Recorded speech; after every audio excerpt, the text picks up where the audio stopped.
Jain to all of you. My name is Atul Dheman and welcome to this Abhipedia platform powered by Abhimanyu IAS. और आज हम लोग बात करेंगे mister दीपक से. He is All India ranked 66 in the UPSC CAPF Assistant Commandant Examination in 2019. और इनके बारे में जानने की कोशिश करेंगे कैसा इनका स्ट्रैटेजी था फॉर पेपर 1, पेपर 2 एंड कैसे इन्होंने फिजिकल मेडिकल एग्जामिनेशन निकाला एंड ओवरऑल हम लोग एक ब्रॉडर एस्पेक्ट की बात करेंगे इंक्लूडिंग द इंटरव्यूज. और इसके अलावा इनका एक इंटरेस्टिंग और एक पॉइंट है दैट इज कि इन्होंने एसएसबीज फेस की थी. ऑलमोस्ट 8 एसएसबीज इन्होंने अंडरगो किया और how he qualified CDS NDA examination. So वो भी एक एस्पेक्ट है जो इन्होंने अंडरगो किया and finally what he desired he got ultimately. So welcome to Abhipedia platform. Deepak, how are you? Thank you, Atul. Thank you for having me here. Okay. So दीपक मुझे ये बताइए कि एक सवाल जो मैं आपसे पूछ रहा हूँ कि आपका जो रिएक्शन था आफ्टर आपने जब देखा अपना नाम कि यार मेरा नाम जो है 66 रैंक आ चुका है, तो आपकी फीलिंग तो हम जानते ही हैं, बट आपके पेरेंट्स का जो रिएक्शन था वो कैसा रिएक्शन था, वो थोड़ा सा एक्सप्रेस कीजिए. मैं आपको दोनों के रिएक्शन का बता देता हूँ. पहले मेरा रिएक्शन तो था काफी रिलीव आफ्टर मतलब सच long struggle, and parents were very proud at the same time कि वो भी रिलीव थे कि स्ट्रगल अल्टीमेटली एंड हुआ और I got what I desired finally. Okay. So Deepak मुझे ये बताइए कि आप हरियाणा से आते हैं, तो हरियाणा से आपका फैमिली बैकग्राउंड, आपका एजुकेशनल बैकग्राउंड कैसा रहा?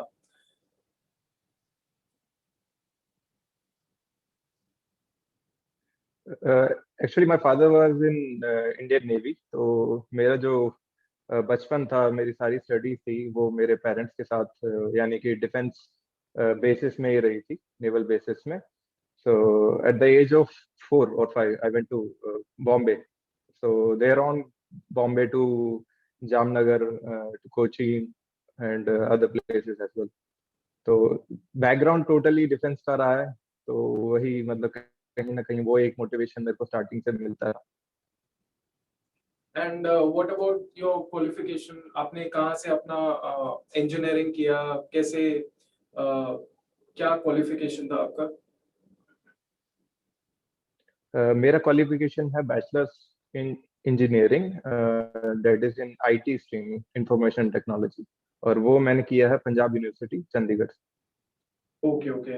सो आपका ऑब्वियसली एक फौजी का जो आगे जो फैमिली होती है वो दे कीप ऑन ट्रैवलिंग. 3 साल के बाद 3 साल या 4 साल का जो पोस्टिंग पीरियड होता है वहां पे रहना पड़ता है एंड उसके बाद अलग अलग हमें एक्सपीरियंसेस मिलते हैं.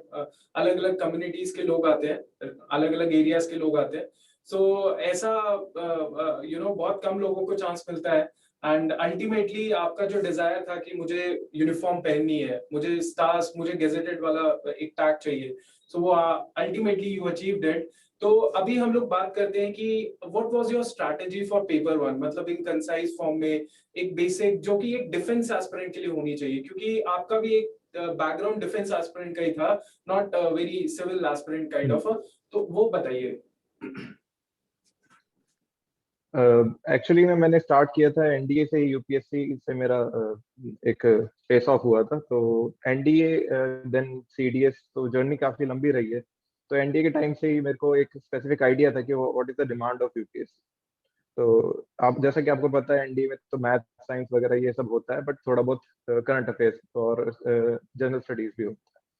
तो और जब हम बात करते हैं सीएपीएफ के, तो वो काफी हद तक जनरल स्टडीज है. मैथ्स और इंग्लिश काफी कम रोल है, मिनिमम रोल है, और थोड़ा बहुत साइंस का रोल है. तो मैंने basic books, NCERT plus reference book जो लक्ष्मीकांत है, और अपनी स्पेक्ट्रम हो गई, हाँ. बट ये मोस्टली एनसीईआरटी के ऊपर बेस बना के ही आप रेफरेंस बुक को फॉलो करें और past year paper plus syllabus oriented study कीजिए. और पेपर 1 के लिए स्पेसिफिकली अलग तैयारी करना, पेपर 2 के लिए अलग तैयारी करना एक अच्छी अप्रोच नहीं रहेगी मेरे हिसाब से. इसमें आप एक कॉम्प्रिहेंसिव व्यू लेके चले जिसमें दोनों को एक साथ होलिस्टिकली एक टारगेट बना के चलेंगे। होलिस्टिक मैंने पढ़ाई करनी है, और इसमें plus when you add newspaper to it, तो काफी कॉम्प्रिहेंसिव पढ़ाई हो जाती okay, so in a nutshell अगर बात करें तो पेपर वन में एनसीईआरटीज, रेफरेंस बुक्स और previous year questions, this should be the perfect strategy for getting good marks in the paper one. और पेपर टू में हम लोग पढ़ सकते हैं ज्यादा से ज्यादा है। From the paper one only content, मतलब कंटेंट तो वही रहता है ऑलमोस्ट पेपर टू के लिए भी, और न्यूज़पेपर है। तो मैं I am more curious to know कि आप जैसे फॉर एग्जांपल 6 महीना 8 महीना अपने न्यूज़पेपर पढ़ा है, तो 6 महीने 8 महीने का जो न्यूज़पेपर है ड्यूरिंग द एग्जाम आप किस तरीके से कंसोलिडेट करते थे या फिर उसके नोट्स बनाते थे? इस सिनेरियो में आपका क्या एक अप्रोच रहता था टू कवर द न्यूज़पेपर्स?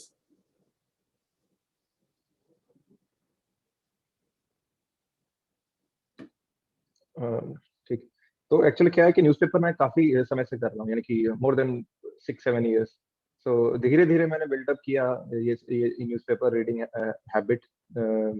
और इसमें फिर नोट मेकिंग भी मेरा ऐसा रहा है कि एक्सपेरिमेंट करता रहा मैं स्टार्टिंग से ही। बट अल्टीमेटली जो सक्सेसफुल जो ये था, उसमें मैं जो स्ट्रेटेजी थी वो बताना चाहूंगा कि मैं डेली बेस पे न्यूज़पेपर पढ़ता था, कंसिस्टेंटली फॉलो करता था। और उसके बाद में मैं वीडियो देख लेता था, कोई डेली न्यूज़पेपर एनालिसिस करके वीडियोस आती हैं, काफी हैं, रेप्यूटेड इंस्टीट्यूट्स हैं। तो उसमें फिर मैं नोट्स बना लेता था, और जैसे मेरे को फिजिबल लगता था डिजिटल फॉर्मेट पे मैंने इसको प्रायोरिटी दी कि डिजिटली अगर हम करते हैं तो उसको सॉर्टिंग वगैरह काफी आसान हो जाता है। तो एवरनोट एक प्लेटफॉर्म है which I use, so it made easy for me कि आप सॉर्ट कर सकते हो कि ये पर्टिकुलरली इस सब्जेक्ट वाइज आप उसको कर सकते हो, और एंड मोमेंट में रिवीजन के टाइम पे काफी काम आ जाता है। ओके एंड फिर अल्टीमेटली मैंने सिर्फ वही नोट्स रिवाइज की, 2 बार रिवाइज किए, and that was enough. Okay, and आपका ये कौन सा अटेम्प्ट था वैसे सीएपीएफ का? This was my second attempt in 19। And the first interview for CAPF, right? Yes, this was my first. Okay okay, and आपका वैसे बैकअप ऑप्शन क्या था? मतलब generally this was I think the last attempt also for you?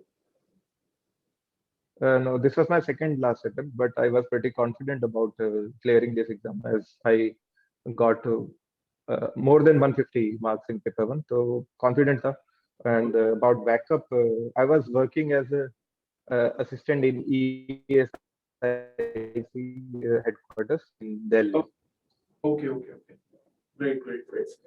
तो दीपक मुझे ये बताइए कि फिजिकल जो मेडिकल एग्जाम था, तो उसमें कुछ ऐसा पॉइंट जो आप कैंडिडेट्स को बताना चाहते हैं, because now within weeks students के अभी फिजिकल मेडिकल है, तो what are the things that they need to consider before going for their physical medical exam? हाँ, तो कुछ एप्रीहेंशंस होती हैं before giving physical efficiency test कि क्या मैं कर पाऊंगा, क्या मैं नहीं कर पाऊंगा।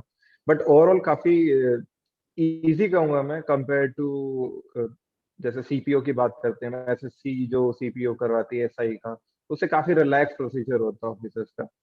तो आप बेसिक, आप अगर आपकी मतलब फिजिक ओके है, आप 1 महीने आप प्रैक्टिस करेंगे तो आप लगभग सब कुछ क्लियर कर सकते हैं। एंड फिर जो मेडिकल की बात करते हैं, मेडिकल का तो मैं कहूंगा कि एक बार आप चेकअप करा लीजिए, ताकि आप पहले ही वेल वर्स रहें कि कहीं कोई प्रॉब्लम आए तो आप उसको पहले ठीक करवा लें।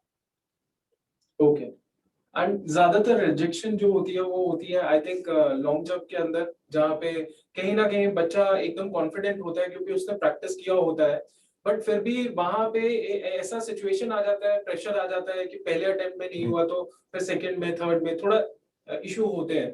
तो आई थिंक उधर थोड़ा सा ओवर कॉशियस और थोड़ा प्रिपरेशन ज्यादा तगड़ा चाहिए वहां पे in the long jump.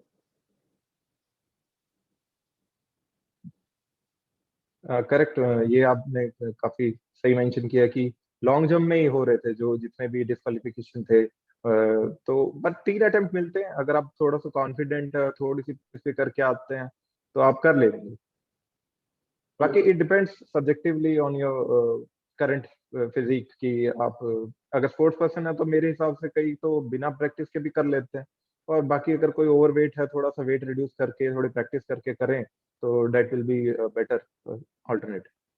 Okay. And Deepak, आपका जो इंटरव्यू था तो वो ओवरऑल उस टाइम पे पैंडेमिक था, है ना, कुछ एप्रीहेंशंस थी कि यार कब होगा, कैसे होगा, एंड कैसे हम लोग जाएंगे, वो अपना मास्क वगैरह सब पहन के, जिनके स्पेक्स हैं उनको तो ज्यादा इशू होता है फॉग की वजह से। तो आपने, आपका इंटरव्यू पैनल कौन सा था, और दूसरी बात की उस दिन आपको कैसा लग रहा था कि अब तो सब सॉर्टेड है कि आज तो करना ही करना है? ऐसे एक्चुअली में इतना कॉन्फिडेंट तो कोई नहीं होता है, अल्टीमेटली अप्रीहेंशंस रहती हैं कि कैसा जाएगा। और जब मैं मेरी बात करूं तो शुरुआत के 5 मिनट तो ऐसे लग रहा था कि स्वेटिंग एंड मतलब सांसें और धड़कनें काफी तेज हो गई थी।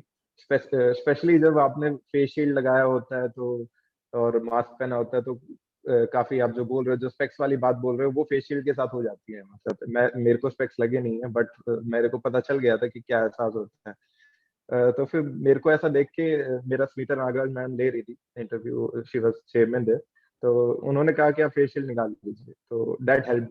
एंड उसके बाद मेरे जो हार्ट बीट थी वो थोड़ी कम हुई और एक कॉर्डियली फिर इंटरव्यू वहां से स्मूथ जाता गया।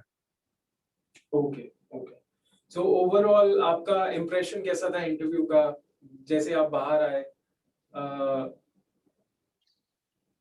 हाँ जी, हाँ जी, बोलिए। तो, काफी कॉर्डियल था, तो एज सच मतलब when I compared with my SSB interview तो काफी काफी स्मूथ था मैं तो कहूंगा, क्योंकि एसएसबी में तो आपको क्लियरली मतलब आपके अंदर झांक के पूरा निकाल लेते हैं सब कुछ और काफी ब्रूटल होते हैं इन जी। Many cases. यस। बट यहाँ पे काफी स्मूथ कहूंगा मैं, काफी कॉर्डियल। तो यू कांट कंपेयर, मतलब those were two different things. But SSB से आपको ये सीख मिलती है, एसएसबी के इंटरव्यू से आपको काफी हद तक आपको अपने बारे में पता चल जाता है, जहाँ पे आप अपने आप को अच्छे से रिफ्लेक्ट करके वहां जा सकते हैं। That help. यस। सो दीपक, जैसे आपने एसएसबी का भी इंटरव्यू देखा, आपने एक के बाद एसएसबी देते ही गए, तो कभी एक मोमेंट पे लगा कि यार इस टाइम पे मेरे को सिलेक्ट हो जाना चाहिए था, या ऐसा लगा कि यार मैंने तो सब कुछ दे दिया लेकिन फिर भी मेरा सिलेक्शन नहीं हो रहा, तो अभी मैं क्या करता हूँ, मैं सीएबीएफ की तरफ पूरा अपना कंसंट्रेशन दे देता हूँ? तो ऐसा मोमेंट कब एक स्टूडेंट है, जैसे एक डिफेंस एस्पिरेंट है, तो वो एसएसबी दे रहा है क्योंकि वो चाहता है कि वो ऑलिव ग्रीन ड्रेस पहने, लेकिन उसको कब उसको पता चल जाना चाहिए कि यार ठीक है, एसएसबी इज बिट, ठीक है, अपने ऊपर नहीं है, it is all about upbringing and सामने वाले के ऊपर है। तो आपको, आप क्या एडवाइस देना चाहते हो उस डिफेंस एस्पिरेंट को कि आप एसएसबी भी दीजिए लेकिन सीएपीएफ की तरफ भी पूरा फोकस कीजिए, एफकैट के ऊपर भी पूरा फोकस कीजिए? सो कुछ ओवरऑल आप कुछ बताना चाहते हैं, एडवाइस देना चाहते हैं to all those defence aspirant?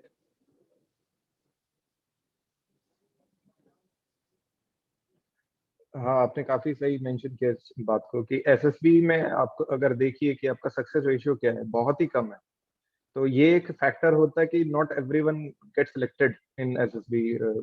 और फिर इनफैक्ट रिकमेंड होने के बाद भी कई लोग मेरिट आउट होते हैं। और एसएसबी में तो ऐसा होता है कि आप फ्रेशर हैं तो आपको एक एज मिलता है, और वो क्लियरली वो वहां पे बताते भी हैं, जो भी फ्रेशर्स हैं उनको अलग से ट्रीटमेंट ट्रीटमेंट कहो या फिर मतलब उनको एक प्रायोरिटी दी जाती है, क्योंकि उनको पहले से पता नहीं होता।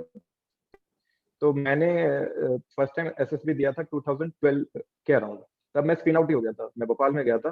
तो वो काफी मतलब एक शॉकिंग एक्सपीरियंस था कि मतलब मैं गया वहां से और फिर वापस जाते टाइम ट्रेन की बुकिंग ही नहीं थी। तो काफी दुखी हुआ था मैं उस टाइम पे। बट उसके बाद फिर स्क्रीन आउट होने के बाद मैं फिर नेक्स्ट टाइम स्क्रीन इन हुआ, फिर कॉन्फ्रेंस आउट हुआ, फिर ये सिलसिला चलता गया। 3-4 साल ऐसे इसमें ही चले गए। कॉलेज से पहले से स्टार्ट किया था, कॉलेज के बाद तक ट्राई किया, जब तक कि I was age around 23-24। Ultimately फिर मेरा एज ही वो हो गया और काफी एसएसबी मैंने छोड़ दी। ये थोड़ा सा डिमोटिवेशन हुआ कि मेरा हो नहीं रहा है डिस्पाइट गिविंग माय 100%। तो कहीं ना कहीं मतलब ऐसा लग रहा था कि वर्क करने की भी जरूरत है। कहीं ना कहीं थोड़ा सा मन में ऐसे भी था कि यार ये थोड़ा बायसनेस है कि अगर आप इंग्लिश अच्छे से नहीं बोलते हो, आपकी communication skill at your peak नहीं है, तो आप नहीं हो पाते हो। बट फिर ये है कि ऑप्शंस हमेशा होते हैं, अपॉर्चुनिटीज आपको मिलती हैं। तो वहाँ नहीं तो CAPF एक, तो फिर पता चला कि ये भी एक ऑप्शन है सर्व करने का, सर्विस देने का नेशन को। And it is quite similar to what we do at arm forces. तो फिर यस। यहाँ पे यूपीएससी की तरफ सिविल सर्विस और CAPF की तरफ रुझान हुए, और इनके बारे में पता चला, तो तैयारी दोनों की साथ में ही करी। ऐसा नहीं था कि मैं स्पेसिफिकली CAPF की तैयारी कर रहा था। तो फिर अल्टीमेटली यहाँ पे आज SSB में नहीं हुआ, तो अल्टीमेटली सशस्त्र सीमा बल में हो गया। तो ये इस बात की खुशी है। सो अल्टीमेटली एसएसबी के लिए आप कर रहे थे कोशिश, लेकिन अल्टीमेटली आपको एसएसबी मिल गई। बट वो थोड़ा सा जॉब प्रोफाइल अलग है, बट अल्टीमेटली वो जो स्टार्स है, वो जो चमक है, वो आपको मिल गई what you desired for. Right, आपके जो भी आपकी पर्सनालिटी है, इतना हम्बलनेस है, आप इतना आपने मेहनत किया, still you are so humble. तो यही एक्चुअली टॉपर्स की पहचान होती है कि यार ग्राउंड के साथ जुड़ के रहना है, और जितना हो सके उतना अपने आपको लाइक एक्सप्रेस करना है, ताकि बाकी लोग भी सीख सके इस चीज से। ओके, तो दीपक, आपका जो प्रेफरेंसेस था वो कैसा, फर्स्ट प्रेफरेंस कैसा था इन द डाफ में? कौन कौन सी प्रेफरेंस आपने भरी थी?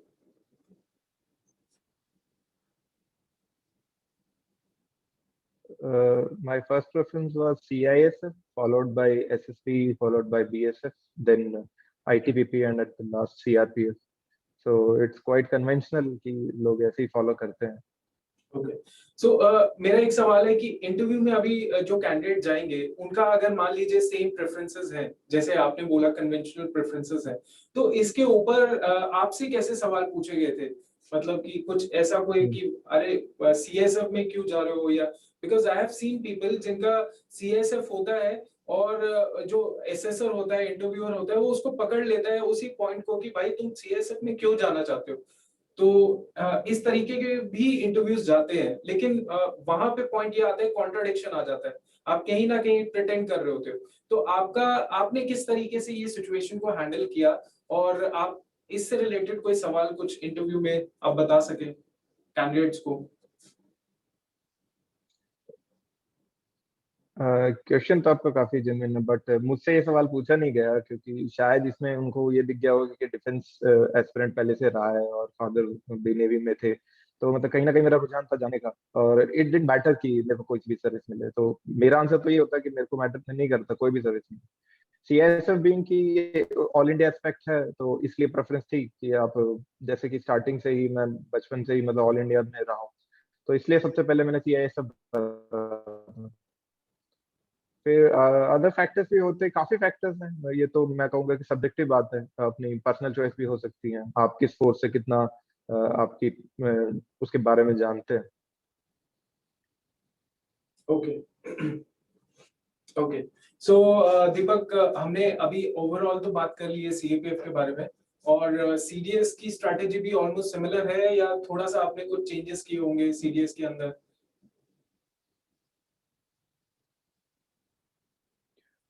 एक्चुअली CDS के लिए मैंने कभी स्पेसिफिक तैयारी करी नहीं थी, तो बस यही था कि मैं करंट अफेयर्स के साथ वेल वर्स रहता था, कि जो भी हो रहा है उसके बारे में एक अपने आप से ही मतलब कि एक इंटरेस्ट था। मैथ साइंस वगैरह उस टाइम पे जो होते थे, तो वो सही था। इसके अलावा इंग्लिश आपके मतलब ओके थी मेरी, बाकी न्यूज़पेपर हैबिट के साथ वो भी सुधर जाती है। तो अब CDS तो जैसे कि थोड़ा पुरानी बातें हो गई, तो इतना अभी याद भी नहीं है क्या स्ट्रेटेजी अपनाई थी। Okay, okay. So I congratulate you again. जो आपने जो मुकाम हासिल किया है, and still you chasing for a bigger goal. और I hope कि आप ऐसे ही step by step करते रहें, और just keep on motivating every defense aspirant, ताकि वो भी आगे लगा रहे। और thank you sir for having a conversation with us, and thanks a lot.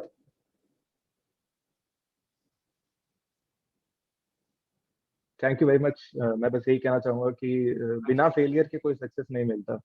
तो आप जितना फेल होते हैं, आप उतना ही सक्सेस के करीब जाते हैं, Correct. और अल्टीमेटली फेलियर आप फल बनाते हैं, ना कि success. That's all, thank you very much. Thank you, sir. Thank you. Jai Hind.